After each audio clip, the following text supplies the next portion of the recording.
أعوذ بالله السميع العليم من الشيطان اللعين الرجيم. بسم الله الرحمن الرحيم. الحمد لله المعروف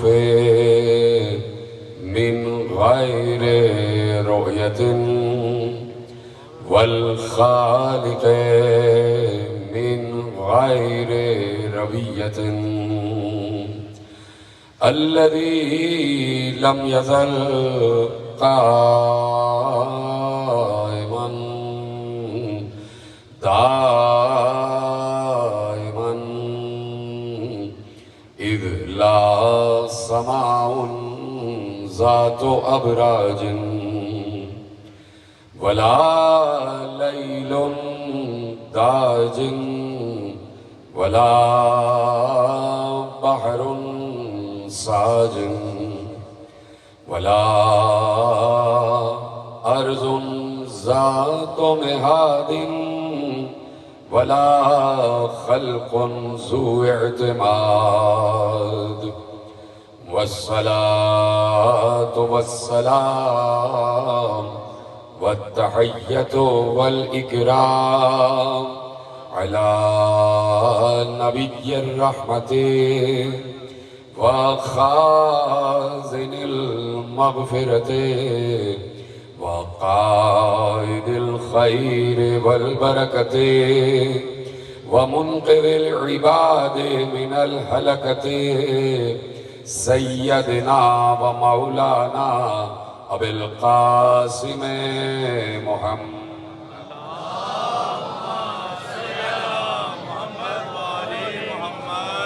وأهل بيته الطيبين الطاهرين المعصومين المظلومين المنتخبين المنتجبين الذين أذهب الله عنهم الرجس وطهرهم تطهيرا.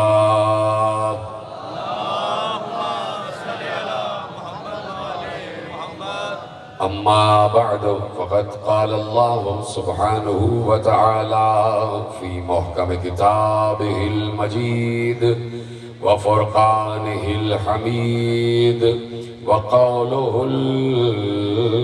الحق.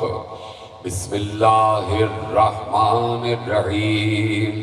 الذين آمنوا وتطمئن قلوبهم بذكر الله ألا بذكر الله تطمئن القلوب. صلوات محمد وآل محمد. 1448 ہجری کے عشرہ ماہ اعضاء کی مرکزی امام بارگاہ دھوبی گھاٹ فیصل آباد میں آپ حضرات چوتھی تقریر سماعت فرما رہے ہیں. پروردگار عالم نے ہمیں یہ توفیق عنایت فرمائی ہے کہ ہمیں وہ شعور، وہ تدبر، وہ تفکر، وہ تفہم، وہ تعقل اور وہ تدبر عنایت فرمایا ہے کہ جہاں ہم قرآن سے بھی سیکھتے ہیں، حدیث سے بھی سیکھتے ہیں، آثار صحابہ سے بھی سیکھتے ہیں، تمام آسمانی کتابوں سے بھی سیکھتے ہیں، راویوں کے علم سے سیکھتے ہیں، علم فلسفہ سے سیکھتے ہیں، علم منطق سے سیکھتے ہیں، علم کلام سے سیکھتے ہیں، علم بیان سے سیکھتے ہیں، علم آئمہ سے سیکھتے ہیں، علم عصمت سے سیکھتے ہیں، اللہ کے تمام فرمودات سے سیکھتے ہیں. اور جو سیکھتے ہیں وہ یہ ہے کہ جب بھی ذکر اہل بیت کہیں پر بھی ہوتا ہے تو یقیناً ہوتا تو وہ ذکر اہل بیت ہے، لیکن اس ذکر اہل بیت میں ذکر اللہ چھپا ہوا ہوتا ہے. کہ ہمیں یہ تربیت قول رسول، آیات قرآنی، آثار صحابہ اور ما سبق کتابوں سے ملتا ہے کہ جہاں نہ توریت، نہ زبور، نہ انجیل اور قرآن تو ہے ہی، وہ تینوں کتابیں بھی ذکر آل محمد سے خالی نہیں ہیں. سلامت رہیں اس نے جملے کو محفوظ کیا. توریت و زبور و انجیل بھی ذکر مصطفیٰ و آل مصطفیٰ سے خالی نہیں ہے، اور قرآن میں بھی اکثر کوٹیشنز ایسے ہیں کہ جو انجیل سے لیے گئے ہیں، اور چونکہ قرآن بھی اسی سلسلے کی ایک کتاب ہے، وہ کہ 3 کتابیں منسوخ ہو گئی، لیکن قرآن اسی سلسلے کی کتاب ہے، وہی فرمودات ہیں، وہی آثار ہیں، تو یقیناً وہ فرمودات ایسا نہیں ہے کہ توریت میں اللہ نے کچھ اور کہا ہو اور قرآن میں کچھ اور کہا ہو۔ توریت میں بھی اللہ واحد ہے، زبور میں بھی اللہ واحد ہے، انجیل میں بھی اللہ واحد ہے، اور قرآن میں بھی اللہ واحد ہے۔ بس تینوں کی منسوخ ہونے کا سبب یہ ہوا کہ جب امت کار الہی اپنے ہاتھ میں لے لیتی ہے تو چاہے وہ 100 ہوں یا 3 ہوں، اللہ منسوخ کر دیتا ہے۔ اس لیے کہ اللہ یہ سمجھتا ہے اور انسانوں سے زیادہ اور بہتر سمجھتا ہے۔ تو دیکھیے، اکثر ہم عرض کرتے ہیں، اور یہ ہمارا 1400 برس سے انداز ہے گفتگو کا، کہ ہمارے پیشوا علماء اور ان علماء نے ائمہ سے جو عکس کیا، اور ائمہ نے جو قرآن سے آیتیں ہمیں سنائیں، تو اس سے یہی صادر اور ثابت ہوتا ہے کہ ہم اللہ کی توحید بیان کرتے ہیں، مصطفیٰ کی رسالت بیان کرتے ہیں، اور مصطفیٰ کی رسالت ہدایت کے تحت بیان کرتے ہیں، اور ہدایت نبوت کے تحت بیان کرتے ہیں۔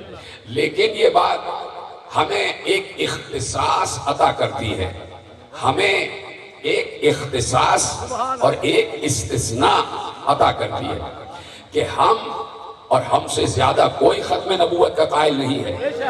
ہم ختم نبوت کے قائل تو ہیں کہ پیغمبر کے بعد کوئی نبی نہیں ہے، یہ ہمارا ایمان ہے، اور جو بھی ختم نبوت کا منکر ہے وہ یقیناً کفر کے دائرے میں ہے۔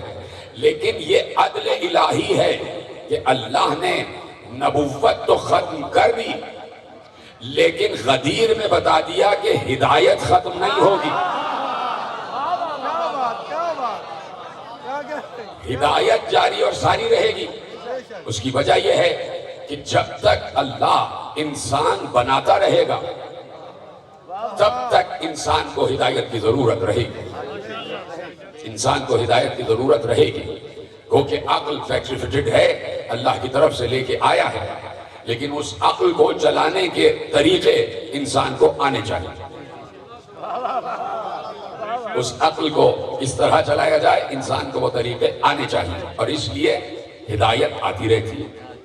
اور اسی کو اللہ نے قرآن مجید میں بڑے آسان الفاظ میں کہہ دیا کہ تم کبھی بھی ہماری سنت و فطرت و آئین و قانون میں تبدیلی نہیں پاؤ گے۔ جو ہے گفتگو شروع ہو گئی ہے، لن تجد لسنت اللہ تبدیلا، تم ہماری فطرت میں، ہمارے قانون میں، ہمارے آئین میں، ہماری سنت میں کبھی تبدیلی نہیں پاؤ گے۔ یہ کون کہہ رہا ہے؟ سورہ نساء میں اللہ کہہ رہا ہے، اور اللہ کبھی بھی اپنی کسی کہی ہوئی بات کے خلاف نہیں کرتا۔ جب اس نے کہا ہے کہ ہمارے آئین میں تبدیلی نہیں ہوتی، تو آپ دیکھ رہے ہیں کہ تبدیلی نہیں ہوتی، زمین ویسے ہی گھوم رہی ہے، اللہ کا آئین ہے۔ اسی طریقے سے سورج ہے جو مدار بنا ہوا ہے، اللہ کا آئین ہے۔ سورج کے گرد 12 بروج حرکت کر رہے ہیں، اللہ کا آئین ہے۔ نہ وہ کل بدلا، نہ آج بدلا، نہ قیامت تک بدلے گا۔ اسی طرح سورج والا پورا نظام بھی کسی کے گرد گھوم رہا ہے، یہ بھی اللہ کا آئین ہے، اور از ازل گھوم رہا ہے، تا ابد گھومتا رہے گا۔ انسان اس زمین پر رہ رہا ہے اور اس زمین پر رہتا رہے گا۔ یہ زمین غلہ اگا رہی ہے، اگاتی رہے گی، اللہ کا آئین ہے۔ یہ زمین پودا بناتی ہے، بناتی رہے گی، اللہ کا آئین ہے۔ پودا درخت میں تبدیل ہوتا رہے گا، اللہ کا آئین ہے۔ درخت میں پھول آتے رہیں گے، اللہ کا آئین ہے۔ پھول پھلوں میں تبدیل ہوتے رہیں گے، اللہ کا آئین ہے۔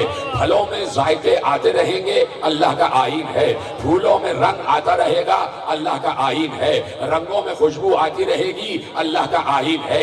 انبیاء ہدایت لے کے آتے رہیں گے، اللہ کا آئین ہے۔ بارش برستی رہے گی، اللہ کا آئین ہے۔ زمین غلہ اگاتی رہے گی، اللہ کا آئین ہے۔ ہوا چلتی رہے گی، اللہ کا آئین ہے۔ اسی طریقے سے یہ آئین اللہ کے چلتے رہتے ہیں۔ اب اللہ نے کہا کہ ہم نے آدم کو بھیجا تو ہم نے آدم کو بھیجا، اور آدم کو ہم نے ہدایت کے لیے بھیجا، یہ ہمارا آئین ہے۔ اور اس کے ساتھ ایک اور آئین اور ایک اور سنت ہم نے بنائی کہ ہم نے آدم کو بغیر جانشین نہیں رکھا، ہم نے آدم کا وسیع بنایا، یہ ہمارا آئین ہے۔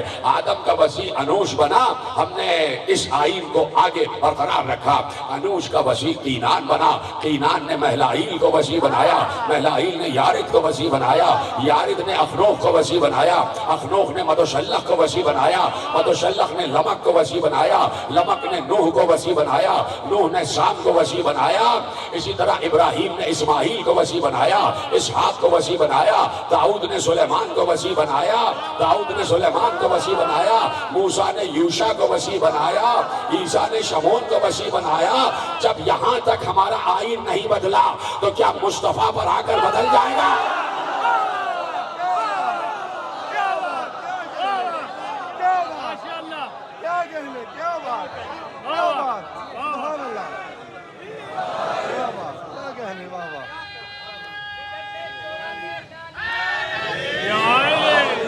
جب ہمارا آئین یہاں تک نہیں بدلا، عیسیٰ تک آ کر نہیں بدلا، کہ ہماری سنت، ہماری فطرت، ہمارا قانون، ہمارا آئین یہ کہتا ہے کہ جب بھی کوئی نبی آیا ہے اس کا وسیع بنایا گیا ہے، اس کا وسیع بنایا گیا ہے۔ کوئی بھی نبی بغیر وسیع نہیں ہے۔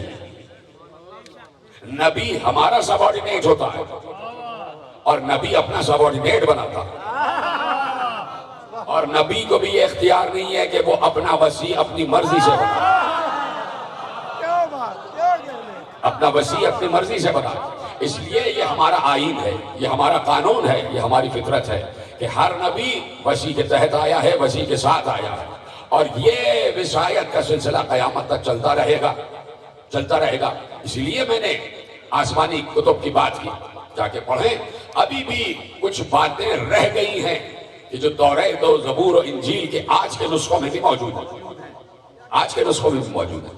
جیسے کہ قرآن میں اللہ بعض باتیں اشارتاً کہتا ہے، اسی طرح توریت و زبور و انجیل میں بھی بعض باتیں اشارتاً کہی ہیں، اور اس میں صاحبان عقل کے لیے جس ہے، صاحبان عقل کے لیے رس ہے، صاحبان عقل کے لیے گوشے ہیں، صاحبان عقل کے لیے حکمت ہے۔ مثلا میں ایک حوالہ آپ کے حوالے کرتا ہوں، اجازت ہے؟ وہ حوالہ ہے کتاب توریت کا، جا کے پڑھیے، اس کا حوالہ لکھا ہوا ہے، جہاں پر بھی انجیل چھپی بھی آپ کو مل جائے گی، اس میں توریت کے بھی حوالے مل جائیں گے، اس لیے کہ انجیل میں توریت کے حوالے موجود ہیں، جیسے کہ قرآن میں انجیل کے حوالے موجود ہیں، توریت اور انجیل کے حوالے قرآن میں بھی موجود ہیں۔ تو اب جب آپ پڑھیں گے تو توریت کا ایک یعنی مختلف کتابوں میں تقسیم ہوئی ہے، اس کے مختلف چیپٹرز ہیں، جیسے ہمارے یہاں مختلف سورے ہیں، اسی طرح وہ مختلف چیپٹرز میں تقسیم ہوئی ہے۔ تو ایک کتاب توریت کی ہے کتاب الاستثناء، یعنی ایکسیپشنل، کچھ ایکسیپشنل کیسز ہیں جو توریت نے ایک مقام پر بیان کیے ہیں، اور ظاہر سی بات ہے کتابیں منسوخ ہو گئیں اور بہت سے توریت کے نسخے بھی آ گئے، بہت سے انجیل کے نسخے بھی آ گئے، تو وہ ایک الگ موضوع ہے، وہ آپ مجھ سے بہتر جانتے ہیں۔ تو توریت کی کتاب الاستثناء، اس کا سورہ یعنی باب ہے 31 اور آیت نمبر ہے 11، ٹھیک ہے؟ اس میں اب جتنے لوگ بیٹھے ہیں دیکھیے گا کس طریقے سے اللہ بات کرتا ہے، اور کچھ باتیں جو باقی رہ گئی ہیں اس میں بھی میں نے کہا بس ہے، جس ہے، ایکسٹریکٹ ہے۔ مثلا اس میں اس کا جو آیت نمبر 11 ہے، اس میں لکھا ہے کہ اللہ نے موسیٰ سے خطاب کیا اور موسیٰ سے کہا، اے موسیٰ تمہارا وقت آنے والا ہے، تمہارا وقت عنقریب آنے والا ہے جس میں تمہیں مرنا ہے، تو تم یوشع کو بلاؤ، تم یوشع کو بلاؤ، تم یوشع کو بلاؤ اور اپنے آپ کو جماعت کے خیمے میں حاضر کرو تاکہ میں انہیں تاکید کروں۔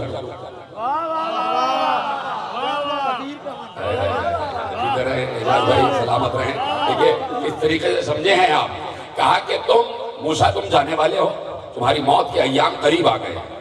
کیسے سمجھے ہیں آپ سے بہتر کون سمجھے گا؟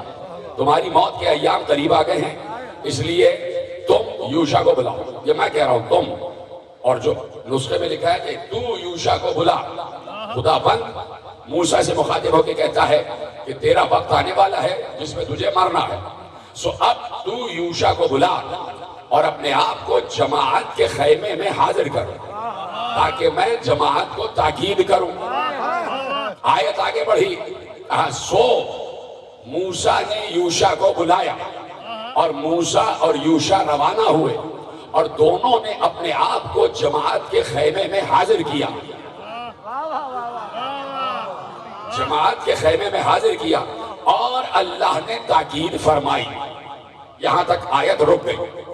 میں تو بعد میں کہہ رہا ہوں، آپ تو پہلے ہی پہنچ گئے۔ مفسرین نے اس آیت کی تفسیر میں، جو توراہ کی تفسیر میں لکھا ہے کہ یہ آیت وہ ہے کہ جب موسیٰ جا رہے تھے اور ان کے انتقال کا زمانہ قریب آ گیا، تو اب موسیٰ کا جانشین ہے یوشع۔ یوشع کو بلایا، پوری قوم کو بلایا، پوری قوم حاضر ہو گئی، اور موسیٰ نے یوشع کا ہاتھ بلند کر کے کہا، میرے بعد میرا جانشین یہ ہے۔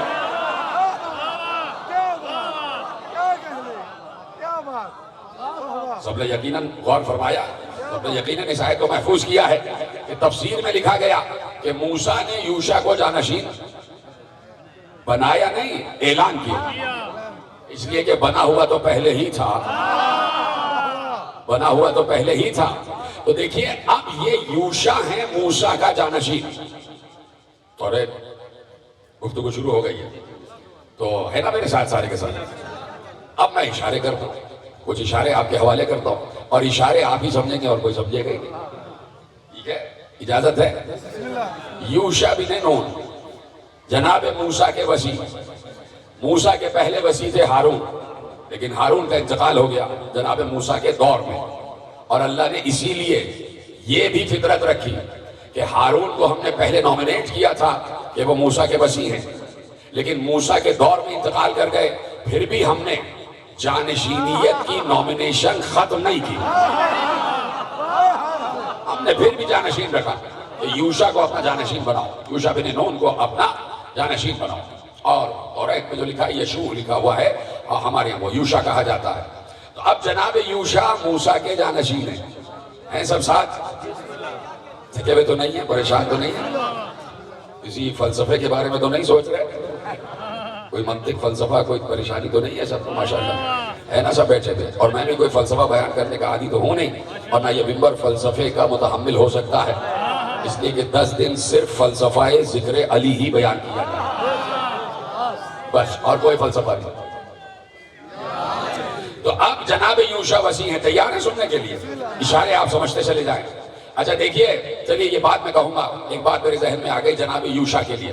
تو اب جناب یوشع ہیں موسیٰ کے وصی، ٹھیک ہے؟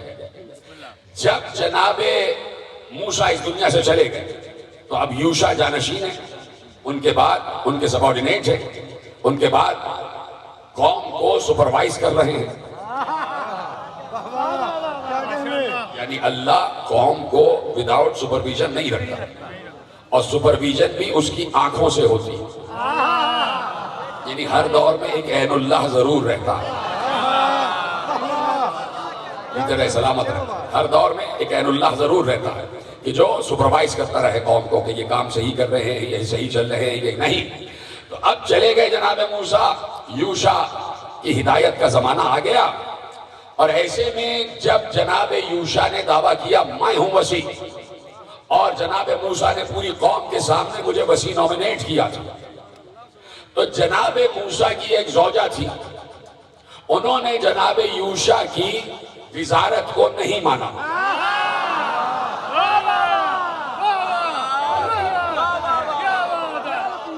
اور وہ جناب یوشع کے خلاف میدان جنگ میں آ گئی، جناب یوشع کے خلاف میدان جنگ میں آ گئی۔ تو اب یہ بھی ہوتا ہے،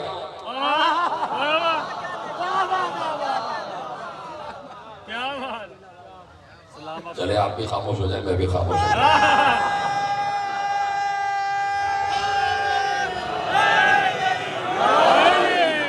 تو ایک تو بات یہ ہو گئی کہ ہر کوئی نبی کی اصل وصایت کو قبول کرنے کی صلاحیت بھی نہیں رکھتا،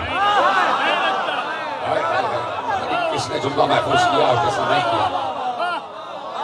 وصایت اصلی کو تسلیم کرنے اور اسے قبول کرنے کی صلاحیت کسی کسی میں ہوتی ہے، اور وہ من جانب اللہ ہوتی ہے، اس اسی لیے اللہ نے قرآن کریم میں ایک سورہ ایسا رکھا، 114 سورے ہیں قرآن میں، کوئی سورہ 2 مرتبہ نازل نہیں ہوا سوائے سورہ فاتحہ کے۔ کوئی ہے سمجھنے والا بات کو؟ کوئی سورہ 2 مرتبہ نازل نہیں ہوا سوائے سورہ حمد کے، اور اللہ نے اسے اسی لیے سبع من المثانی کہا کہ 2 مرتبہ جو 7 آیتیں نازل ہوئی، 2 مرتبہ 7 آیتیں نازل ہوئی۔ اب 2 مرتبہ 7 آیتیں نازل ہوئی تو 7 اور 7 14 ہوتے ہیں۔ اگر 1 مرتبہ ہی 14 آیتیں نازل ہو جاتی تو سورہ فاتحہ 2 مرتبہ نازل نہ ہوتا۔ سلامت رہے، یہ ہے فیصلہ آباد، یہ ہے فیصلہ آباد کا مجمع۔ سلامت رہے آپ، جیسے آپ نے سنا۔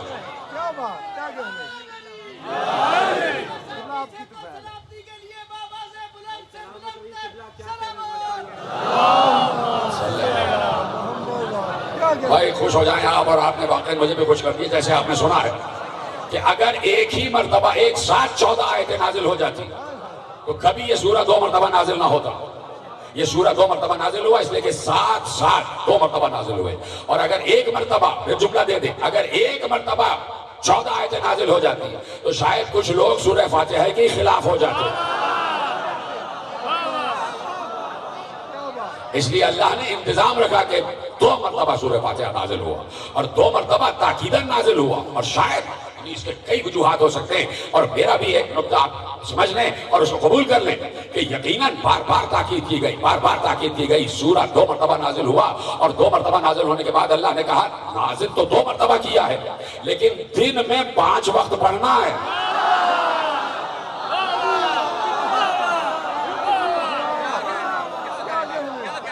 دن میں 5 وقت پڑھنا ہے۔ نازل تو ہم نے 2 مرتبہ کیا ہے لیکن ہر روز 5 مرتبہ پڑھنا ہے، 5 وقت پڑھنا ہے، 5 مرتبہ نہیں، 5 وقت پڑھنا ہے، 5 وقت پڑھنا ہے۔ نازل 2 مرتبہ کیا لیکن ہر روز 5 وقت پڑھنا ہے۔ کیوں پڑھنا ہے؟ کیوں پڑھنا ہے؟ میں نے کہا نا کہ ہر کوئی وصایت کے مرحلے کو قبول کرنے کی صلاحیت نہیں رکھتا، صلاحیت نہیں رکھتا، صلاحیت نہیں رکھتا۔ اس لیے کہا ہے کہ تم صلاحیت نہیں رکھتے تو سورہ فاتحہ میں رکھا اہدنا الصراط المستقیم، پروردگار مجھ میں صلاحیت پیدا کر دے، مجھ میں صلاحیت پیدا کر دے۔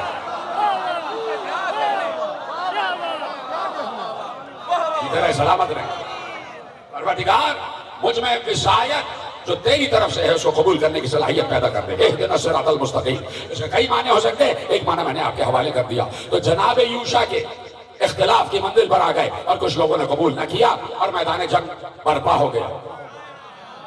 تو اللہ نے یہ قرآن میں کہہ دیا اور اپنے نبی کو مخاطب کر کے کہا، اور نبی کی قوم کو، نبی کی امت کو مخاطب کر کے کہا، اِنَّا أَرْسَلْنَا إِلَيْكُمْ رَسُولًا شَاهِدًا عَلَيْكُمْ كَمَا أَرْسَلْنَا إِلَىٰ فِرْعَوْنَ رَسُولًا۔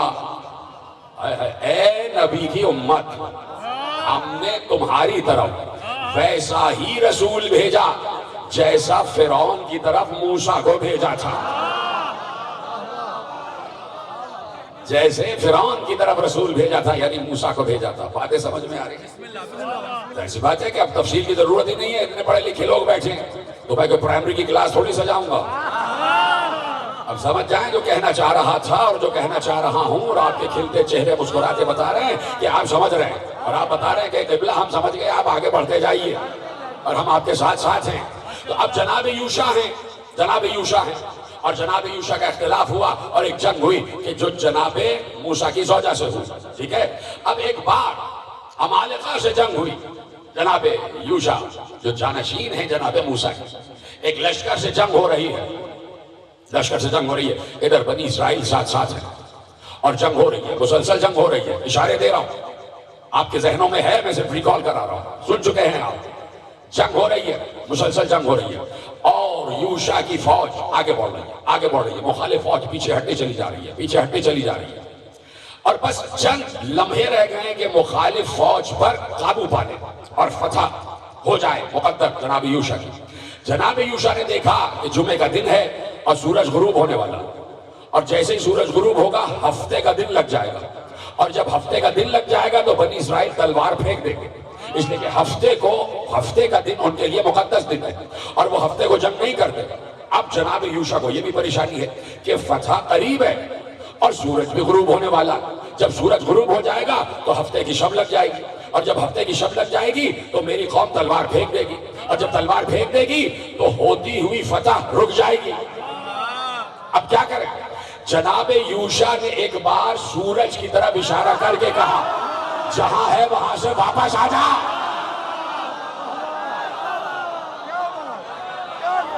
ہائے ہائے, آپ سے بہتر کون سمجھے گا؟ ادھر ہے آخری آدمی تک تو بات اٹھا کے نعرہ تکبیر, نعرہ رسالت, نعرہ حیدری, حیدری, حیدری.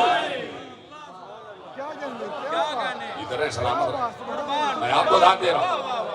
جناب یوشع نے بالکل ڈوبے ہوئے سورج کو مقام عصر پر واپس بلایا, اور جب فتح ہو گئی تو جناب یوشع نے کہا اجازت ہے ڈوب جا. یعنی نبی کا بھی اختیار ہوتا ہے, نبی کے وحی کا بھی اختیار ہوتا ہے. ارے توریت نے بتا دیا, قرآن تو بتا ہی رہا ہے, توریت نے بتا دیا کہ کسی اہل غیرے کو وحی نہ بنا لینا.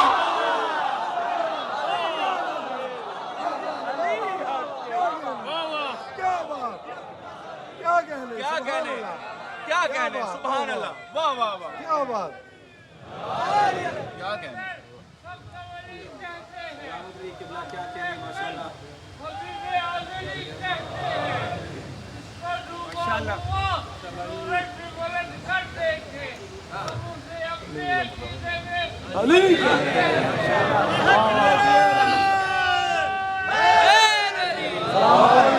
توجہ فرما لیا آپ نے کہ وصی نبی کے پاس یہ صلاحیت اور یہ قوت, یہ اختیار, یہ اقتدار, یہ معجزہ ہوتا ہے کہ وہ چاہے تو اللہ کی بنائی ہوئی اور فطرت کی رکھی ہوئی اشیاء کو اپنے دست تصرف میں استعمال کرتا, اور جس طرح نبی کی اطاعت پوری تمام اشیاء پر واجب ہے, اسی طرح وصی نبی کی اطاعت بھی تمام اشیاء پر واجب ہے. ٹھیک ہے, دو باتیں میں نے آپ کے حوالے کر دی, نشانیاں مل گئی آپ کو کہ کسی نے قبول نہیں کیا تو زوجہ موسیٰ آ گئی یوشع کے خلاف. دوسری بات, یوشع نے بھی رد شمس کیا, یوشع نے بھی رد شمس کیا.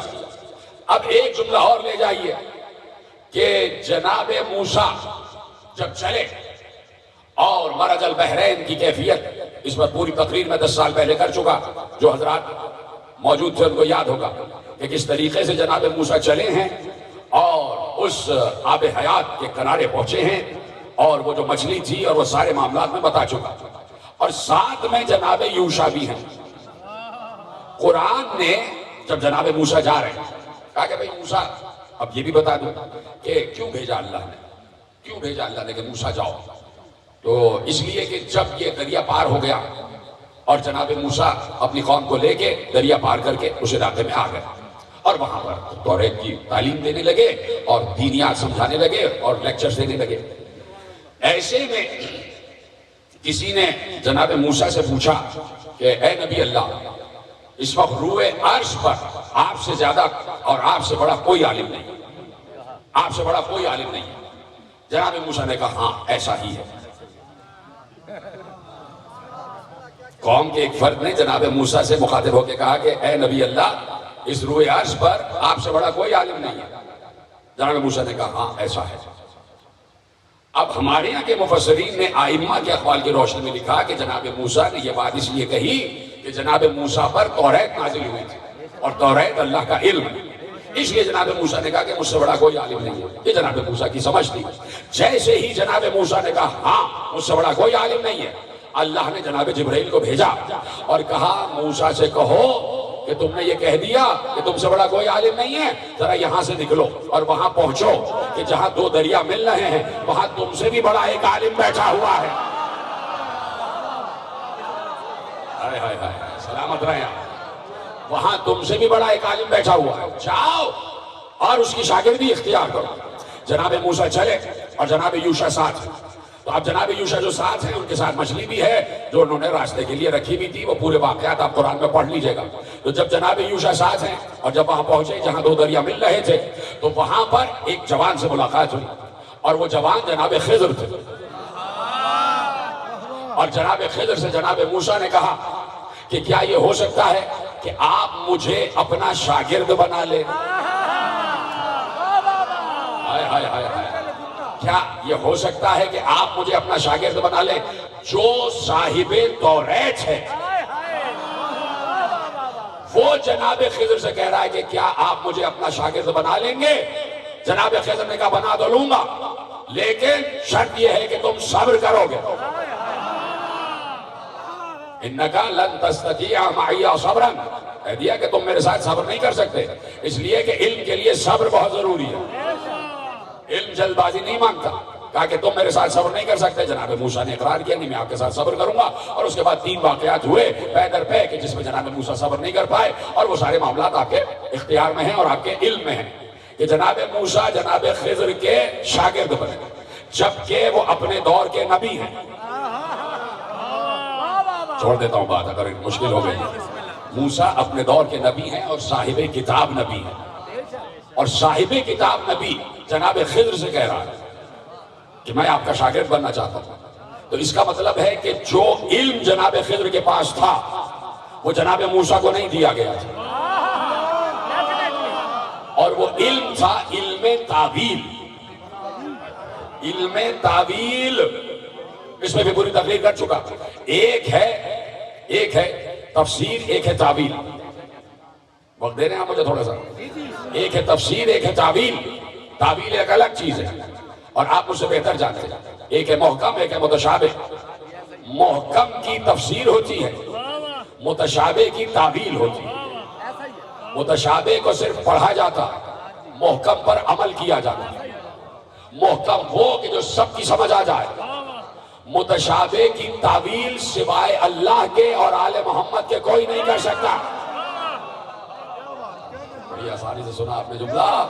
آپ کو پتا ہے 20 سال سے میرا مزاج کہ جب مجمع میں تھوڑی سی خاموشی ہوتی ہے تو مجھے آگے بڑھنا پڑتا ہے، تقریر طویل ہو جاتی ہے کہ متشابہ کی تعویل ہوتی ہے، اور اللہ نے کہہ دیا وَمَا يَعْلَمُ تَعْوِيلَهُ إِلَّا اللَّهُ وَالرَّاسِخُونَ فِي الْعِلْمِ۔ تعویلات کا علم کسی کے پاس نہیں ہے مگر یا تو اللہ جانتا ہے یا وہ جانتے ہیں کہ جنہیں اللہ نے علم دیا۔ سلامت رہیں ہاتھ اٹھا کر میرے ساتھ بات کرنے والے، جنہیں اللہ نے علم دیا۔ آپ یقین فرمائیں کہ کہاں کہاں تقریریں کرتا ہوں، لیکن جتنی فکری تقریریں میں نے فیصل آباد میں کی ہیں کہیں نہیں کرتا۔ میرے ساتھ لوگ ہیں بیٹھے ہوئے، آپ پوچھیں اور مجھے جو ریمارکس اور کمنٹس آتے ہیں وہ سب یہ کہہ رہے ہو کہ آپ فیصل آباد میں جو فکری اور پیغاماتی تقریر کرتے ہیں، تو مجھے آپ پر اعتماد ہوتا ہے، اس لیے کہ آپ میری ایک ایک بات سمجھتے ہیں۔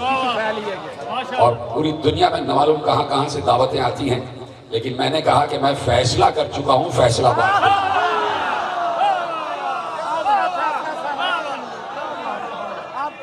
آپ کی سماعتوں پر مجھے بڑا اعتماد ہے، بڑا اعتماد ہے، اس لیے آپ سے گفتگو کرتا ہوں اور تھوڑا سا آپ کا وقت لے لیتا ہوں۔ اور مجھے معلوم ہے کہ آپ اس وقت اور اس سخت موسم میں یقیناً اس وقت تو بادل ہیں لیکن موسم سخت ہے اور گرمی ہے یقیناً، لیکن آپ چونکہ سخی ہیں اور سخی کے ماننے والے ہیں تو وقت تو آپ کے پاس ہے، تھوڑا سا مجھے دے دیں گے وقت۔ تو تعویلات متشابہات کی ہوتی ہیں اور تفسیر محکمات کی ہوتی ہیں کہ جو سب کی سمجھ میں آ جاتی ہیں، اور جو متشابہات ہوتی ہیں کہ جو بظاہر کچھ دکھائی دیں لیکن پیچھے کچھ اور معنی ہوتے ہیں، تو وہ ہوتی ہے متشابہ، اور اس کو صرف پڑھنا ہے، اس میں صرف ایمان لانا ہے، عمل نہیں ہوتا جب تک کوئی عالم تعویلات اس کی تعویل نہ بتا دے۔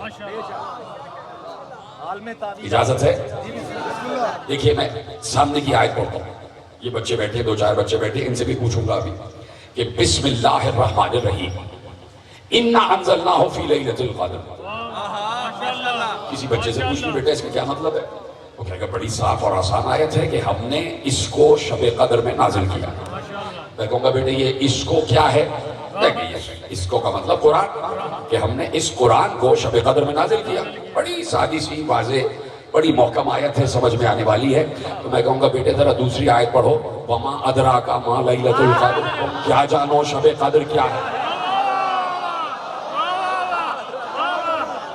ابھی تک تو سورہ قدر کی پہلی آیت محکم تھی، اِنَّا أَنزَلْنَاهُ فِي لَيْلَةِ الْقَدْرِ، محکم تھی، سامنے کی بات ہے، سمجھ میں آ رہی ہے کہ رمضان کی آخری 3 طاق راتوں میں لیلۃ القدر ہوتی ہے، جس میں اولی الامر پر امر خدا اترتا ہے، امر خدا میں مخلوقات کی قسمت کے فیصلے اترتے ہیں، اور 3 راتوں میں تلاش کیا جاتا ہے۔ بڑی آسان آیت ہے، لیکن دوسری آیت وَمَا أَدْرَاكَ مَا لَيْلَةُ الْقَدْر، تو دوسری نے پہلے کو بھی متشابہ بنا دیا۔ اب اس کی تفسیر نہیں ہوگی، اس کی تعبیر ہوگی۔ اب بتا رہا ہوں تعبیر کیا ہے، تفسیر کیا ہے۔ لیلۃ القدر، قدر والی رات، بظاہر تو یہی مطلب ہے، لیلۃ القدر یعنی قدر والی رات۔ اور جب اللہ کہتے ہیں وَمَا أَدْرَاكَ مَا لَيْلَةُ الْقَدْر، تم کیا جانو کہ شب قدر کیا ہے، تو اب یہ متشابہ ہو گئی۔ تو اب کسی ملا سے نہ پوچھنا، کسی مفتی سے نہ پوچھنا، کسی مولوی سے نہ پوچھنا، صرف اس سے پوچھنا کہ جو راسخون فی العلم ہے، جو علم لدنی کا مالک ہے، جناب خضر جو اللہ نے موسیٰ کو خضر کے پاس بھیجا ہے، تو جناب خضر کے لیے بھی یہی کہا کہ وہ جوان وہ ہے جس کے پاس ہمارا دیا ہوا علم ہے، علم لدنی کا مالک ہے۔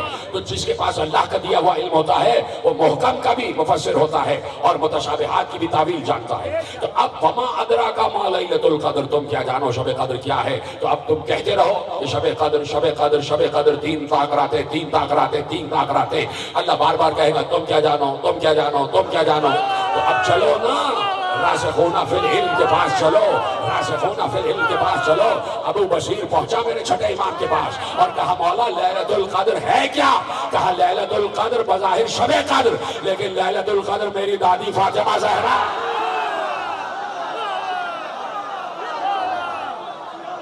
یکسمان ہو کے سارے مومنین علی حق علی حق علی حق علی حق علی حق علی حق علی حق علی حق علی حق علی حق علی حق نعرہ حیدری۔ سلامت رہے، سلامت رہے۔ اب سمجھ میں آیا کہ تعویلات کسے کہتے ہیں، اب سمجھ میں آیا متشابہات کسے کہتے ہیں، اور متشابہات کی تفسیر پر پابندی ہے۔ خبردار کوئی اپنی مرضی سے متشابہات کی طرف نہ جائے، اپنی مرضی سے تعویلات نہ کرے، جب تک اللہ نہ بتا دے یا وہ نہ بتا دے جنہیں اللہ نے بتا دیا۔ اب مثلا بات آ گئی ہے تو ایک جملہ اور لے جائیے، سارا جو کچھ پڑھنا تھا ابھی چھوڑ دیا میں نے، اب جب بات آ ہی گئی ہے تو چلو ہم اور آپ چلتے ہیں کسی وادی مدح علی میں چلتے ہیں۔ اب تو بات آ گئی نا، چھوڑ دیا میں نے سارا میٹر، پھر کل عرض کر دیں گے کہ یہ سب آپ کے لیے ہوتا ہے اور آپ کی وجہ سے ہوتا ہے کہ بھائی قرآن میں کتنے حروف مقطعات ہیں، مقطعات کتنے سارے، 29 سوروں میں مقطعات سے شروع ہو رہے ہیں، 29 سورے حروف مقطعات سے شروع ہو رہے ہیں۔ مقطعات تو بچے کو بھی معلوم، الف لام میم، الف لام میم را، پھر الف لام میم، الف لام میم صاد، صاد نون ہا میم عین سین قاف، کاف ہا یا عین صاد، صاد۔ دیکھ رہے ہیں آپ کہ کتنے سورے ہیں کہ جو حروف مقطعات، مقطعات یعنی قطع شدہ، ٹکڑے ٹکڑے ٹکڑے ٹکڑے، بظاہر جن کو ملاؤ تو کچھ نہ بنے، بظاہر ان ٹکڑوں کو ملاؤ تو کچھ نہ بنے، لیکن مقطعات ہیں، یعنی کوئی ایسی عبارت ہے ان میں چھپی ہوئی جسے اللہ نے ٹکڑوں میں تقسیم کیا۔ ہائے ہائے ہائے ہائے، ادھر ہے، سلامت رہے آپ، سلامت رہے آپ۔ یعنی حروف مقطعات قطع شدہ حروف، یعنی اللہ نے کسی عبارت کو ٹکڑے ٹکڑوں میں تقسیم کر دیا، اور اللہ یہ بتانا چاہتا ہے کہ اس کا علم ہمارے پاس ہے۔ حروف مقطعات قطع شدہ حروف، اور مفسرین نے پھر اتفاق کہا ہائے ہائے کہ یہ حروف مقطعات ہیں اور ان کے پیچھے کیا راز چھپا ہے یہ صرف اللہ جانتا ہے، لکھا ہوا ہے مفسرین نے، اور آپ مجھ سے بہتر جانتے ہیں۔ اب جملہ میں آپ کے حوالے کر دیتا ہوں، اجازت ہے؟ اور دیکھیے میں آیت پڑھوں گا اور آپ پہنچ جائیں گے کہ میں کیا کہنا چاہ رہا ہوں۔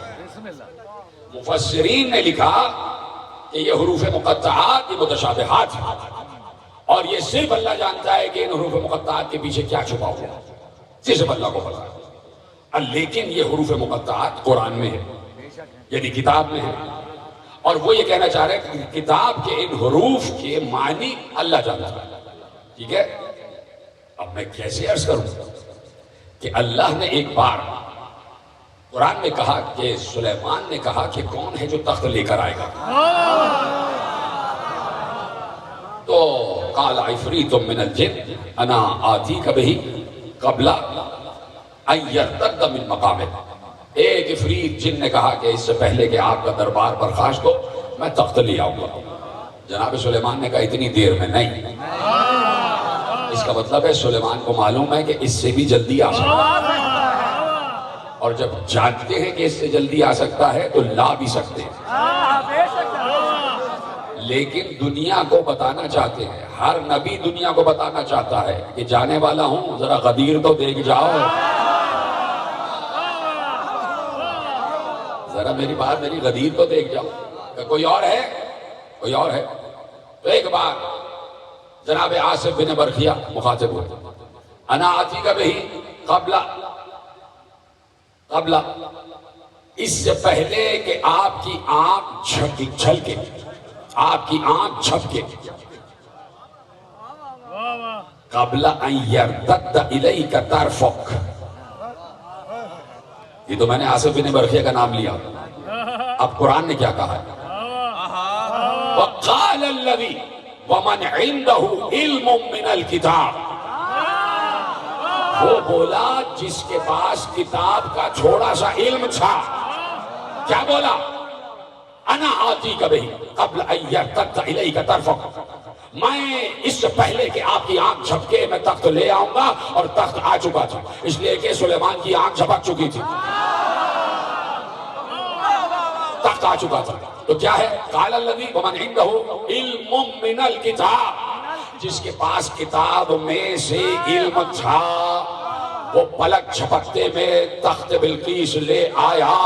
اور ایک بات اللہ نے قرآن میں ارشاد فرمایا، اے نبی یہ کافر اور یہ منافق آپ کے پاس آ کے کہتے ہیں کہ آپ رسول نہیں ہیں، تو ان سے کہہ دو کہ میری رسالت پر دو گواہ کافی ہیں، ایک اللہ اور ایک جس کے پاس پوری کتاب کا علم ہے۔ جی سلامت رہیں، آپ سلامت رہیں۔ کہا کہ قل کفی باللہ شہیدا بینی و بینکم ومن عندہ علم الکتاب، میری رسالت کی شہادت کے لیے دو گواہ کافی ہے، ایک اللہ اور ایک جس کے پاس پوری کتاب کا علم ہے، پوری کتاب کا علم ہے۔ جب پوری کتاب کا علم ہے تو چھوڑو، روکتا ہوں جملہ، جاؤ علماء عامہ کی تفسیر پڑھو، سب نے بالاتفاق لکھا ہے کہ یہاں علم من الکتاب سے مراد علی کی ذات ہے۔ میں نے فوراً کہہ دیا تو آپ نے آسانی سے لے لیا، میں سسپینس قائم کر کے رہتا تو آپ بڑے اچھے طریقے سے سنتے۔ کہا کہ سب نے لکھا کہ علم من الکتاب سے مراد علی کی ذات ہے، علی کی ذات یعنی علی کے پاس پوری کتاب کا علم ہے۔ جب پوری کتاب کا علم علی کے پاس ہے تو علی کو معلوم ہے الف لام میم کیا ہے، الف لام میم را کیا ہے، کاف ہا عین صاد کیا ہے، صاد کیا ہے، نون کیا ہے، ہا میم کیا ہے، ہا میم عین سین قاف کیا ہے، اس لیے کہ اسی کتاب میں تو یہ حروف مقطعات ہیں۔ ارے چھوڑو یہ تو علی ہے، یہ تو بہت بلند ہے، بہت بلند ہے۔ ہمارے مفسرین نے اور سارے مفسرین اکٹھا ہو گئے اور سب نے ان حروف کو جمع کیا، اور جمع کرنے کے بعد چاہا کہ عبارتیں بنائی جائیں، عبارتیں بنائی جائیں۔ بڑے جانتے ہیں مجھ سے بہتر، بچوں کے لیے عرض کر رہا ہوں، کوئی نئی بات نہیں کر رہا، بڑی مشہور بات آپ کے حوالے کر رہا ہوں کہ علماء نے چاہا کہ اس کو ملا کے کوئی عبارتیں بنائی جائیں، بناتے گئے۔ یعنی جیسے بہت سے آپ فارمیشنز بناتے ہیں نا، کمپیوٹر کو کچھ لفظ دے دیجئے کہ بھائی اس کے فارمیشن بناتے جاؤ تو کئی فارمیشن بنا دیتا ہے۔ مثلا جیسے قرآن اندازی ہوتی ہے تو اس میں کئی کروڑ نمبر ہوتے ہیں، وہ نمبر بناتا جاتا ہے۔ جیسے یہاں فیصل آباد میں نہ معلوم کتنی لاکھوں گاڑیاں ہوں گی، ہر گاڑی کا نمبر الگ ہے، تو یہ کمپیوٹر جو ہے فارمیشنز بناتا جا رہا ہے، ہر نمبر الگ، ٹھیک ہے۔ اسی طرح علماء بیٹھ گئے، سارے حروف مقطعات کو جمع کیا اور چاہا کہ اس سے کوئی عبارت بن جائے، کوشش کرتے رہے۔ 87 ارب 76 کروڑ 81 لاکھ 70,000 اور 200 جملے بنے۔ اتنی آسانی سن لیں گے آپ؟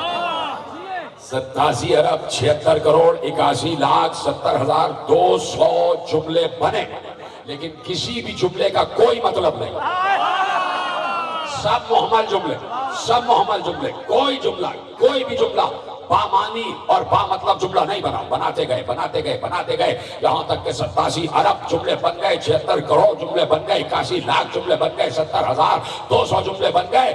علماء سر پکڑ کے بیٹھ گئے کہ کوئی جملہ بنی نہیں رہا۔ ایک بار ملا فیض کاشانی جو ہمارے یہاں کا بڑا مفسر ہے، اس نے کہا ان 87 ارب 76 کروڑ 81 لاکھ 70,200 عبارتوں میں صرف ایک جملہ بنا کہ جس کے مطلب نکلتے ہیں، اور وہ جملہ یہ ہے کہ صراط علی حق کا نمسک ہو۔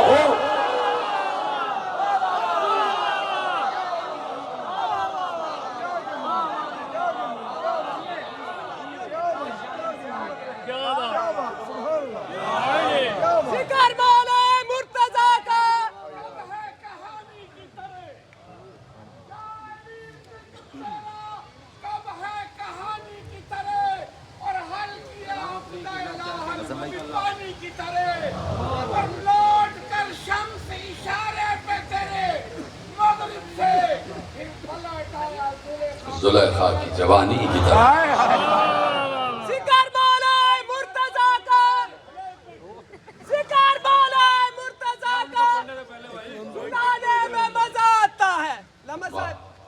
ذکر مولا مرتضیٰ کا سنانے میں مزہ آتا ہے، داد توحید سے پانے میں مزہ آتا ہے۔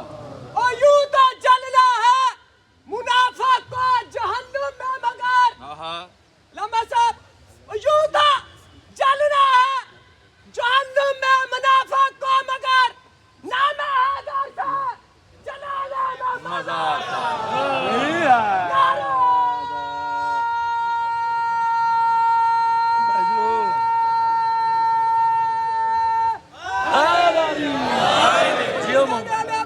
دشمنوں پر لعنت، یا محمد و آل محمد، بلند تر صلوات۔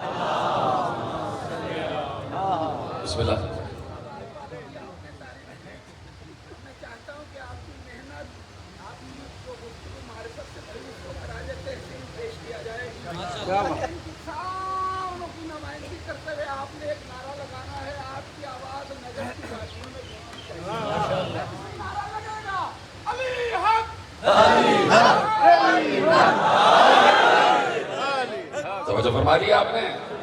صراط علی حق نمسک ہو، یعنی سارے حروف مقطعات جو قطع حروف تھے، بکھرے ہوئے حروف تھے، اللہ نے راز چھپا دیا، اسی لیے ٹکڑے ٹکڑے کر دیے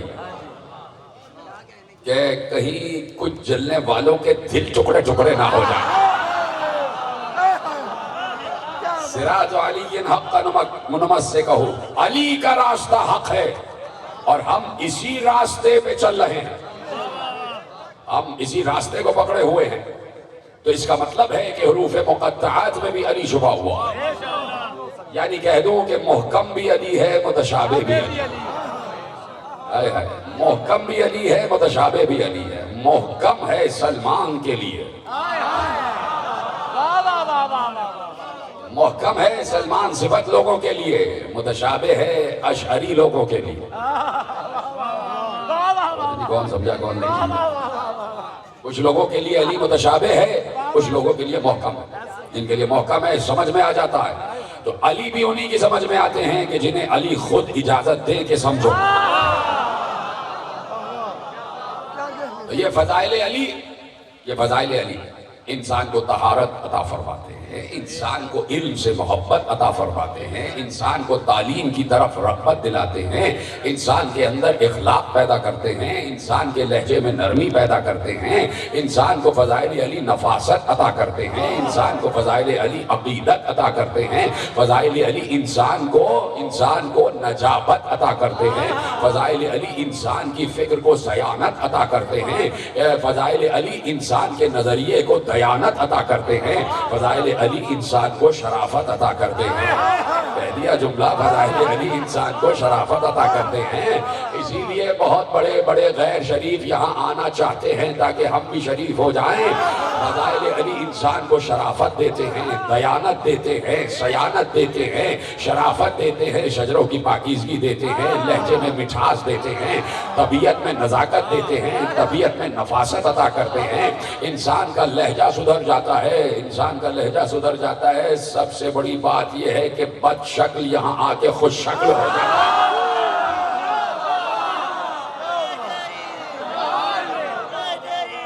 اس لیے کہ یہ علی کا ذکر نہیں ہے، اللہ کے چہرے کا ذکر ہے۔ اللہ کے چہرے سے زیادہ حسین کون ہوگا؟ کون ہوگا؟ اس لیے کہہ دیا کہ یہاں کا ہر بڑے سے بڑا محمد اور ہر چھوٹے سے چھوٹا محمد، اور ہر بڑے سے بڑا اور چھوٹے سے چھوٹا علی، سب کے سب علی ہیں۔ اور اسی گھر میں علویت ہے، اسی گھر میں محمدیت ہے۔ حقیقت محمدیہ جاننا ہے تو علی کے گھر والوں سے جاننا، حقیقت علویہ جاننا ہے تو علی کے گھر والوں سے جاننا۔ یہ آل ابراہیم ہے، یہ آل ابراہیم ہے، اور محمد ہی آل ابراہیم ہے۔ اور اسی لیے اس گھر میں جب مسلم آئے تو مسلم نے دو بچوں کے نام محمد اور ابراہیم رکھے، کہ ایک ہی گھر میں محمد بھی آ گئے، ایک ہی گھر میں ابراہیم بھی آ گئے۔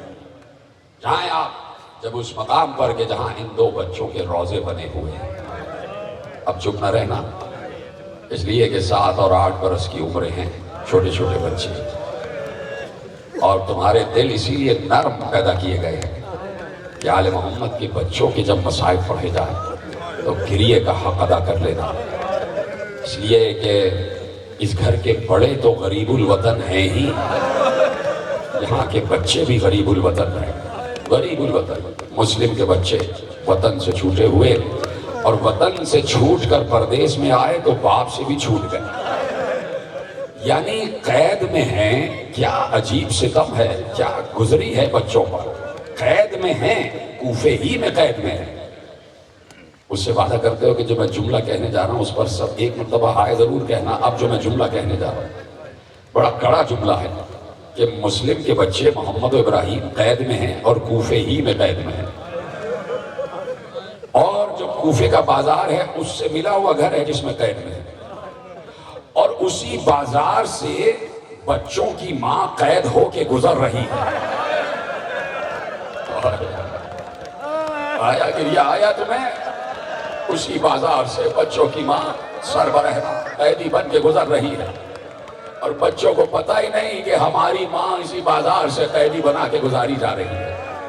ایک جملہ اور سن لو گے کہ اسی کوفے میں بچوں کے باپ مسلم کا لاشا لٹکا رہا، اور پورا سال بچے کہتے رہے بھائی بابا کی بہت یاد آ رہی ہے، بھائی اماں کی بہت یاد آ رہی ہے۔ بچوں کو کیا پتا کہ ماں یہاں سے سربراہنا قیدی بنا کے گزار دی گئی اور باپ کا لاشا کوفے کی گلیوں میں گھسیٹا جاتا رہا۔ بچوں کو خبر ہی نہیں کہ باپ ذبح کر دیا گیا اور ماں شام میں قید ہے اور بچے یہاں کوفے میں قید ہیں۔ بس میرے عزیزو، عجیب تاریخ اسلام ہے کہ جس نے آل محمد کے ساتھ کیا کیا سلوک کیا ہے۔ چھوٹے سے بچے ہو گئے رہا، اس طرح رہا ہوئے، سب تفصیل تمہیں معلوم ہے، لیکن ہائے وہ جو ایک منصوبہ لوح قدرت پہ لکھا ہوا ہے، بچے اسی مشیت کے تحت چل رہے ہیں۔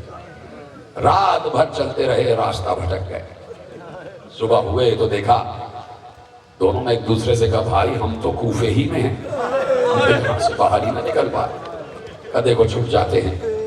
ابن زیاد کے سپاہی ہمیں ڈھونڈ رہے ہیں، درخت پہ چڑھ گئے، شام ہوگی پھر اتریں گے اور اندھیرے میں پھر راستہ تلاش کریں گے۔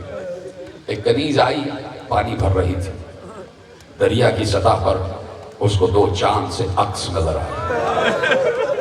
اس نے دیکھا 2 بچوں کی شبیہیں نظر آ رہی ہیں پانی پر۔ اس نے اب جو درخت کی طرف دیکھا تو دیکھا 2 ننھے ننھے سے شہزادے بیٹھے ہیں، 7 اور 8 برس کے خوبصورت بچے، جن کی لمبی لمبی زلفیں دوش تک آئی ہوئی ہیں، چاند سے روشن چہرے۔ سمجھ گئی کسی بڑے عظیم اور امیر گھرانے کے بچے، بادشاہوں کے اولاد ہیں، شہزادے ہیں۔ گردن اٹھا کے کہا کہ بچوں کہاں اوپر بیٹھے ہو؟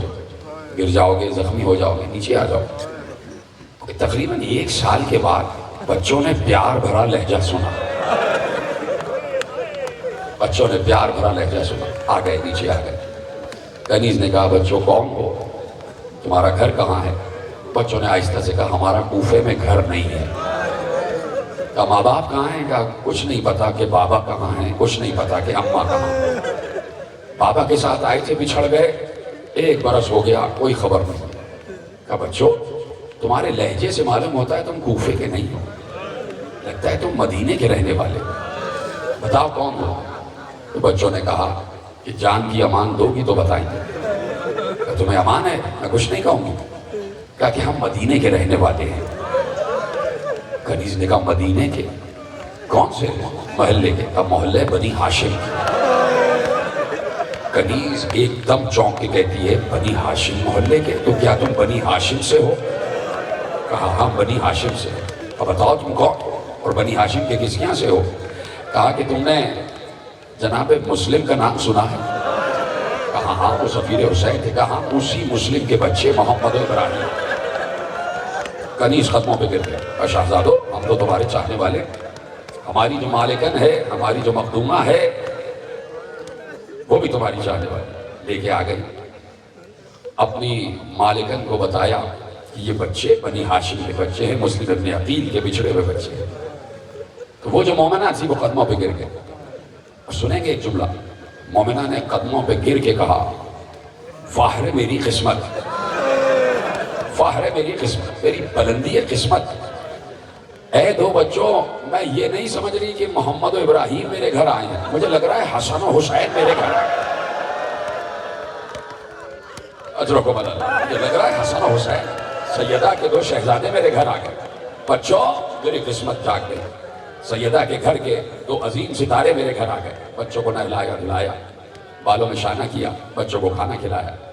بہت دنوں کے بعد بچوں نے پیٹ بھر کے کھانا کھایا، اس لیے کہ پورے سال ایک دن میں صرف 2 روٹیاں اور 1 جامع آب ملتا تھا، اور اسی سے بچے گزر بسر کرتے تھے۔ بچوں سے کہا سو جاؤ، حجرے میں سو گئے۔ عجیب کہانی ہے، عجیب پردرد کہانی ہے مسلم کے بچوں کی۔ بچے سو رہے تھے، سوتے سوتے بچوں نے خواب دیکھا، دونوں نے ایک جیسا خواب دیکھا، چونک کے اٹھے، دونوں ایک ساتھ اٹھ گئے۔ اب اندھیرا ہے حجرے میں، دونوں ایک ساتھ اٹھ گئے۔ کہا تم کیوں اٹھے بھائی؟ چھوٹے نے پوچھا بھیا آپ کیوں اٹھے؟ کہا رات ابھی خواب دیکھا ہے اور خواب ختم ہوا تو ہم جاگ گئے۔ بڑے نے چھوٹے سے کہا تم بتاؤ محمد ابراہیم تم بتاؤ کیا خواب دیکھا؟ کہا بھیا میں نے خواب دیکھا ہے کہ جنت ہے، عرش اعظم ہے، اور اس پر کرسی لگی ہے، اس پہ رسول اللہ بیٹھے ہوئے اور سارے بنی ہاشم بھی بیٹھے ہوئے، سارے ائمہ بیٹھے ہوئے۔ ایسے میں نے دیکھا کہ ہمارے بابا مسلم آ گئے، رسول اللہ کو سلام کیا، رسول اللہ نے جواب سلام دیا اور کہا آ جاؤ مسلم تم آ گئے، مسلم تمہارے بچے کہاں پر ہیں؟ تو ہمارے بابا مسلم نے نانا رسول اللہ سے کہا کہ میرے دونوں بچے بس آنے ہی والے ہیں، بھیا لگتا ہے یہ رات ہماری آخری رات ہے۔ محمد نے کہا کہ بھائی میں نے بھی یہی خواب دیکھا ہے۔ دونوں ایک دوسرے سے لپٹ کے رو رہے تھے، جب رو رہے تھے اور بات کر رہے تھے اسی وقت حارث ملعون گھر میں داخل ہوا۔ اس کو اس حجرے سے بچوں کے رونے کی آواز آئی، اس نے اپنی ساس سے پوچھا کہ کون ہے اس حجرے میں؟ کہا نہیں تیرے کان بج رہے ہیں، کوئی نہیں ہے۔ کہا نہیں میرے آواز آ رہی ہے، آواز آ رہی ہے۔ ساس نے کہا یہاں سے ہٹ جا، کوئی نہیں ہے۔ ایک بار اس نے دروازے کو توڑنے کے انداز میں دھکا دیا، دروازہ کھلا، کمرہ بالکل اندھیرا تھا، کچھ سنائی نہیں دے رہا تھا، کچھ سجھائی نہیں دے رہا تھا۔ حارث ٹٹولتا ہوا آگے بڑھا، ٹٹولتا ہوا آگے بڑھا اور دونوں ہاتھوں سے ٹٹولتا ہوا آگے بڑھ رہا تھا۔ اچانک دونوں بھائیوں کے سروں پر اس کا ہاتھ گیا، دونوں بھائیوں کی زلفیں اس کے ہاتھ میں آ گئیں، اور جب زلفیں ہاتھ میں آئیں تو اس نے کہا یہ تو جیتے جاگتے بچے معلوم ہو رہے ہیں۔ اور ایک بار کہتا ہے بتاؤ تم کون ہو اور میرے گھر میں کیا کر رہے ہو؟ بچوں نے یہی کہا کہ اگر جان کی امان دیتا ہے تو بتائیں گے، چھوٹے بچے ہیں، سب کی باتوں پر یقین کرنے لگے۔ کہا بتاؤ تم دونوں کون ہو، میرے گھر میں کیا کر رہے ہو؟ کہا مسلم کو جانتے ہو، سفیر حسین، ہم اسی کے بچے محمد و ابراہیم ہیں۔ کہا اچھا، میں 3 دن سے تمہاری تلاش کر رہا ہوں، تم کہیں مجھے نہ ملے اور میرے گھر میں ہی مل گئے۔ اب باہر لے کے آیا، ماتم کرو، باہر لایا تو خدا کی قسم روایت میں لکھا ایسے لایا کہ دونوں کو بالوں سے پکڑ کے گھسیٹتا ہوا، دونوں کو بالوں سے پکڑ کے گھسیٹتا ہوا لایا۔ دونوں کے پاؤں زمین پر خط دیتے ہوئے جا رہے تھے۔ بیچ صحن میں ایک ستون سے دونوں بچوں کو باندھ دیا کہ صبح ابن زیاد کے دربار میں لے جاؤں گا۔ ارے لے جانا تھا تو صبح لے جاتا۔ پوری رات محمد کے رخسار پر تماچے، کبھی ابراہیم کے رخسار پر تماچے، دونوں بچوں کے رخسار تماچوں سے نیلے ہو۔ صبح ہوئی، بچوں کو لے کے چلا اور کہا کہ تمہارے سر کاٹ کے ابن زیاد کے دربار میں لے جاؤں گا۔ ماں قدموں پہ گر گئی، نہ کر، ایسا نہ کر، یہ فاطمہ کے گھر کے بچے ہیں، یہ رسول کے گھر کے بچے ہیں۔ ارے محشر میں فاطمہ کو کیا منہ دکھائے گا؟ اس نے کہا نہیں، مجھے انعام چاہیے اور انعام مجھے زیادہ ملے گا۔ بچوں کو لے کے گیا، فرات کے کنارے چلتا رہا۔ جیسے ہی فرات کا کنارہ آیا کہا یہیں رک جاؤ۔ دونوں یہیں رک گئے، بیٹھ گئے، دونوں کو بٹھا دیا اور کہا یہیں ذبح کروں گا اور دونوں کی گردنیں کاٹ کر سر ابن زیاد کے دربار میں لے جاؤں گا۔ انہوں نے کہا کہ دیکھ ہمیں بیچ کے کچھ پیسے تجھے مل جائیں گے، چھوڑ دے ہمیں جانے دے۔ بچے حجت تمام کر رہے ہیں، حجت خدا کے گھر کے بچے ہیں، حجت تمام کر رہے ہیں۔ دیکھ ہمیں غلاموں کے بازار میں بیچ دے، جہاں غلام بیچے جاتے ہمیں بیچ دے، ہم بہت اچھی قیمت میں بک جائیں گے، تجھے جتنے پیسے چاہیے مل جائیں گے۔ کہا نہیں، تمہیں قتل کروں گا۔ کہا اچھا ہمیں چھوڑ دے، ہم جتنا تجھے انعام ملنے والا ہے اس سے دگنا پیسہ دلوائیں گے، ہمیں ہمارے گھر جانے دے، ہم 10,000 10,000 دینار۔ پھر حجت تمام کی۔ کہا نہیں، میں تمہیں لے جاؤں گا ابن زیاد کے دربار میں۔ کہا اچھا اگر طے ہی کر لیا ہے تو کچھ دیر رک جا۔ کہا کیوں رک جاؤں؟ کہا 2 رکعت نماز پڑھ دیں۔ کیا گریہ کر رہے ہیں؟ خدا کے ان گریہ کی آوازوں کو سیدہ کے اس دیار تک پہنچا دے جسے جنت البقیع کہتے ہیں۔ کہا کہ 2 رکعت نماز پڑھنے دے۔ کہا پڑھ لو اگر تمہیں نماز سے کوئی فائدہ ہو۔ دونوں بچوں نے کہا فرات سامنے ہے، وضو کرنے دے۔ کہا نہیں، اس وضو کرنے کے بہانے پانی پینا چاہتے ہو؟ میں تمہیں تشنہ دہن ذبح کروں گا۔ نہیں جانے دیا، پانی تک نہیں جانے دیا۔ بچوں نے وہیں تیمم کیا، اسی خاک سے تیمم کیا۔ اور خاک سے جب تیمم کرو تو چہرے پر خاک آ جاتی ہے نا، چہرے پر خاک آ جاتی ہے۔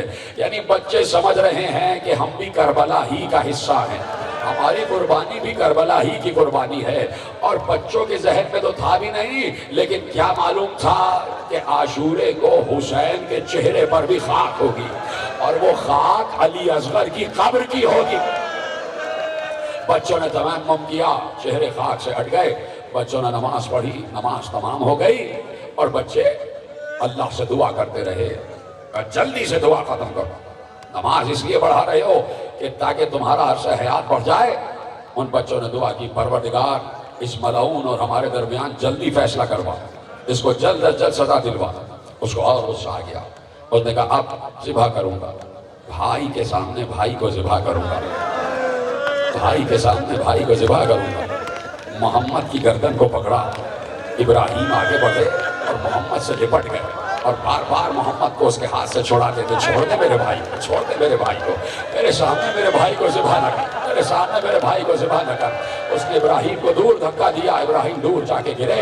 ایک بار محمد کے گلے پہ چھری چلایا ہی چاہتا تھا، محمد کے کرتے کا گریبان بند تھا، بٹن بند تھے، دکمہ بند تھا۔ اس نے کہا جلدی سے اپنے گریبان کے دکمے کو کھولو، جلدی سے اپنے گریبان کے دکمے کو کھولو۔ اب بچے کے ہاتھ ہے نا، چھوٹا بچہ، ہاتھ کب کپا رہے تھے، بار بار ہاتھ کب کپا رہے تھے۔ جب گریبان کھلنے میں دیر ہوئی تو اس نے ہاتھ جھٹک کر گریبان کو پکڑ کر کھینچا، پورا کرتا چاک ہو گیا۔ ادھر سے ایک تماچا، دوسرا تماچا۔ اب محمد کو پشت کے بل زمین پر لٹایا، سامنے بھائی دیکھ رہا ہے، ختم کر دوں تقریر، سامنے ابراہیم دیکھ رہا ہے۔ ارے یہاں تو شریعت یہ کہتی ہے کہ ایک گوشت بند کو دوسرے کے سامنے ذبح نہ کرو، ایک جانور کو دوسرے کے سامنے ذبح نہ کرو، اور یہاں تو ایک بھائی کو دوسرے بھائی کے سامنے ذبح کیا جا رہا ہے۔ کیا گزری ہوگی ابراہیم پر جب بھائی کو ذبح کرتے ہوئے دیکھ رہا تھا۔ ابراہیم نے دیکھا کہ محمد کے گلے پر خنجر چڑھا، محمد کا گلا کٹا، سن رہے ہو میرے عزیزو؟ میرا تو کلیجہ پھٹ رہا ہے. محمد کا گلا کٹا اور ایک دم نہیں کٹا، اس لیے کہ پہلے پشت کفا سے وہ ہڈیاں ٹوٹی جو گردن میں ہوتی ہیں، ہڈیوں کے ٹوٹنے کی آواز آئی، پھر وہ رگ کٹی، جس رگ کو رگ حیات کہتے ہیں، وہ گردن کاٹ کے اس نے محمد کا گلا ایک طرف رکھ دیا. میں نے پڑھ دیا، تم نے سن لیا، میں نے پڑھ دیا، تم نے سن لیا. اب یہ تو دیکھو کہ جو ابراہیم ہے اس پر کیا گزر رہی ہوگی جب بھائی کا کٹا ہوا سر زمین پر رکھا ہوا دیکھ رہا ہے. وہ بھائی اٹھا اور محمد کے خون میں غوطے لگانے لگا. کبھی اپنے بڑے بھائی کے جسم کو چومتا ہے، کبھی بڑے بھائی کے سر کو چومتا ہے. ایک بار حارث آگے بڑھا، ابراہیم کو بالوں سے پکڑا، دور جھٹکا دے کے پھینکا اور وہاں پہنچا. پھر ابراہیم کے گلے کو بھی گھمایا، گھمانے کے بعد زمین پر لٹایا، لٹانے کے بعد ابراہیم کے گلے کو بھی قطع کر دیا. دونوں بھائیوں کے سروں کو ایک طرف رکھ دیا، دونوں کے جسموں کو اٹھایا، فرات میں پھینک دیا. دونوں کے جسم ایک دوسرے سے بغل گیر ہو گئے، دونوں بھائی ایک دوسرے سے لپٹ گئے. تمہیں چادر زہرا کا واسطہ ہے، آواز آ جائے، تمہارے گریے کی آواز آنی چاہیے. خدا میری ماں بہنوں کی گودیوں کو سلامت رکھے، خدا تمہارے بچوں کے سروں پر تمہارا سایہ سلامت رہے. آل محمد کے بچوں کے صدقے میں خدا تمہیں کوئی غم نہ دے سوا غم حسین کے. دو ننھے کٹے ہوئے گلے سامنے رکھے تھے، اس نے دونوں سروں کو اٹھایا، اٹھانے کے بعد دو زنبیلوں میں ڈالا، دو بوریوں میں ڈالا، دو تھیلوں میں ڈالا اور ڈال کے چلا ابن زیاد کے دربار میں پہنچا. دربان سے کہا، حاکم سے کہو کہ ایک شخص آیا ہے تیرے لیے قیمتی تحفہ لایا ہے، قیمتی تحفہ لایا ہے. دربان نے آگے بتایا باہر ایک شخص کھڑا ہے، اس کے ہاتھ میں دو تھیلے ہیں اور وہ کہتا ہے ابن زیاد کے لیے قیمتی تحفہ لایا ہو. ابن زیاد نے کہا بلاؤ کون ہے. جیسے ہی دربار میں داخل ہوا، ہاتھ میں دو تھیلے تھے، ان تھیلوں کے نیچے سے تازہ تازہ لہو ٹپک رہا تھا، تازہ تازہ لہو ٹپک رہا تھا. تھیلے لے کے آیا، کہا تو کون ہے؟ حارث ہوں. کہا کیا لایا ہے؟ کہا تو خوش ہو جائے گا، ایسا انعام لایا ہوں، ایسا تحفہ لایا ہوں، ایسا ہدیہ لایا ہوں. ابن زیاد نے کہا دکھا کیا لے کے آیا ہے. اس نے تھیلوں کو زمین پہ رکھا، ایک تھیلا کھولا، دوسرا تھیلا کھولا، دونوں میں ہاتھ ڈالا، کٹے ہوئے سر برآمد ہوئے، دونوں کو زلفوں سے پکڑے ہوئے ایسے دربار میں اوپر اٹھایا اور ہلا ہلا کے کہتا تھا یہ ہیں تحفے، یہ ہیں تحفے. ارے بچے اتنے معصوم تھے، اتنے حسین تھے کہ بے اختیار ابن زیاد کھڑا ہو گیا اور کھڑے ہو کے کہتا ہے او ظالم، کس ماں کی گود اجاڑ کے آ گیا؟